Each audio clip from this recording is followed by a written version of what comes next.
So, at time of recording, it's been about a week since hearing the news of the results of the US election. How are you feeling?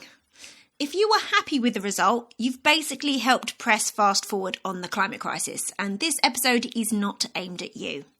If you're feeling devastated, awful, numb, broken, disappointed, and so on, and you need some help working through it, please stick around. I want to share with you my response to the question, what do we do now? Today's episode is not the usual type of Check Your Thread episode. There's no intro, no upbeat music, no sustainability wins or fails. I'm getting straight to business. If this happens to be your first time listening to this podcast, I obviously hope that you get something from this episode, because otherwise I wouldn't bother making it. But please know that you now need to listen to some of the others to actually get a flavour of what we're about. So, what is this about? This is basically the episode that I need to hear right now. I have a voice and a platform, not big ones, but I do have them, so I want to use them to support anyone feeling like I do right now. Like probably the majority of Check Your Thread heads, but certainly not all, I am absolutely devastated about the results. For so many reasons. I am utterly terrified for what it means for the planet and basically everything and everyone that lives on it. At the very point in history when we could use empathy and a broader consideration for the world and the people on it more than ever before, the opposite happened. It was a win for hatred, intolerance, climate denial, misogyny, homophobia, transphobia, xenophobia, Islamophobia, probably some more phobias. And it was a loss for anyone who isn't pale, male, stale and wealthy. But also really anyone or anything living on this planet, even if they don't realise it yet. If you're in the US, my heart goes out to you because you'll feel the effects more immediately, of course. But we will all be suffering the repercussions in some form before long. From the racist misogynists in your town feeling newly emboldened to spout their vile beliefs with impunity, to the inevitable speeding up of climate change thanks to more support being given to fossil fuel extraction. If you're heartbroken and terrified like me, I know you're not alone. If you're currently feeling like you want to hide under a blanket and do nothing, please know that there's no rush to feel anything else. But personally, I'm coming out of that phase and I'm feeling a different energy now. And I've definitely seen others with the same F it all, the gloves are off energy too. That energy, all energy, is powerful and I want to harness it and direct it somewhere useful. So I've started by going back to my vision and values, the ones that I outlined in episode 71.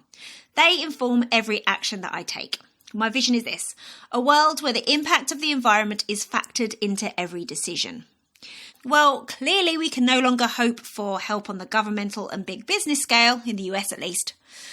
And these are my values: limiting my contribution to climate change where possible, understanding and acting under the assumption that the personal is political, helping to redress income inequality, helping to redress racial inequality, helping to redress homophobia, promoting feminist thinking, creating joy, and finding a balance between living as sustainably as possible and having a happy, fulfilling life.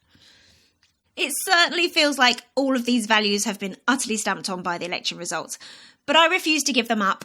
Whilst there is a child left breathing on this earth, I am not going to give up these values, I promise you. Please remember the government, corporations and big business are not everything and do not hold all the power, although they'd like to think they do. We have so much power and freedom to act outside the ballot box. There is so much we can do every single day with every decision we make and every action we take. Everything we do, everything we are seen to be doing has power. You might feel hopeless and that you can't affect change, but I promise you, you have agency.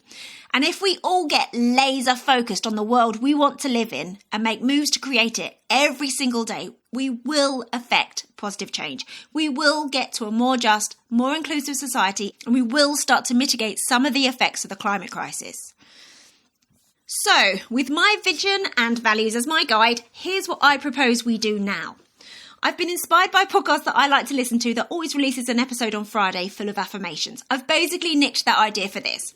Obviously, not everyone is in the position to do everything. Some actions will be more applicable to you and your circumstances than others. So please pay attention to the ones that resonate with you. You can repeat them, note them down, stick them on a post-it note, tell your friends and your loved ones whatever you need to do to keep them with you and help you enact them in your life. So here's what we do now. We fight. We don't throw our toys out the pram. We will fight for a more just, more inclusive world with regeneration at the core of our activities. We don't have to feel love for all humans. Arguably, a lot of them do not deserve it. But a lot of them do. We will fight by focusing our energies on those that need us and the planet that we all share. How do we fight? We fight with our actions and our resources. We will actively move to strengthen our local communities. If we don't know our neighbours, we will start by smiling at them and saying hi. To those we already smile at and say hi to, we will stop and chat to. Those who we stop and chat to, we will take steps to further those connections in whatever way feels doable. We will offer help and share resources with our neighbours, and we will not be embarrassed to ask for help when we need it in return. We connect with organisations, groups and endeavours in our local area that are doing good things in ways that are important to us. We contribute our time and skills if we are able. Maybe that's volunteering at a local food bank or offering up our skills at a local repair cafe. Perhaps it's joining a local march or protest. We can do a lot on our own, but if we can plug into existing setups, then we can make bigger waves more quickly. We check in with our friends and relatives regularly, whether they live close by or far away. Isolation is dangerous, so we will keep connected. We look after our bodies. We can't fight to the best of our ability if we're not healthy, and increasingly we can't rely on the health systems in our respective countries. We will try to eat a balanced diet, be aware of our nutrition. We'll get fresh air and move our bodies regularly. We know that this is not optional. We prioritise sleep because that is when we heal. We will stop sacrificing sleep to look at our phones, to watch more TV, or even sew a few more seams. Even when sleep is a struggle, we will give our bodies the opportunity to sleep. We prioritise rest. Rest is not optional. Rest is essential. We work from a place of rest, not rest from our work. We will schedule time to rest into our calendars if need be. No more pushing rest to the bottom of the things to do list. We keep a check on our mental health. We keep an eye on our emotional state. We notice when things are starting to feel too overwhelming or out of balance. And we take action and seek support before things tip too far. We regularly engage in things that nourish our soul. We read great books. We laugh at comedy. We fill our ears with awesome music and entertaining podcasts. We explore different pieces of culture to help us expand the range of things that we can turn to when we need to feel joy. We get outside and we connect with nature. That might involve digging in our yard or planting herbs in a window box. It might mean a walk in the park or a camping trip. We notice and reflect on the changing seasons and the way that looks where we live. We make things with our hands. We engage with the crafts we love, making things we're proud of, and we stop to appreciate them and our developing skills before starting another project. We make our homes comfortable, pleasant places. We are thoughtful stewards of our space and our belongings. We prevent food waste. We prioritise local and seasonal foods when possible. We remove items that we no longer use or don't serve us, and we get them into the hands of others who will use and enjoy them. We keep our belongings in use for as long as we can. We mend them or get them mended where possible. We don't upgrade our phones just because our phone contract tries to sell us on that new phone feeling. And we extend that approach to every belonging we have. We replace or upgrade only when necessary. And we unfollow or unsubscribe from any person or business that makes us feel that buying a new thing is the key to being happy. We accept responsibility for the resources we consume and act accordingly. We acknowledge that physical items have a cost beyond their monetary value.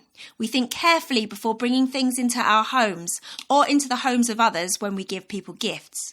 We understand that petroleum-based products will remain on this planet in some form for millennia and will break down and poison the planet as they degrade. We reduce, refuse, reuse, refill and recycle wherever possible.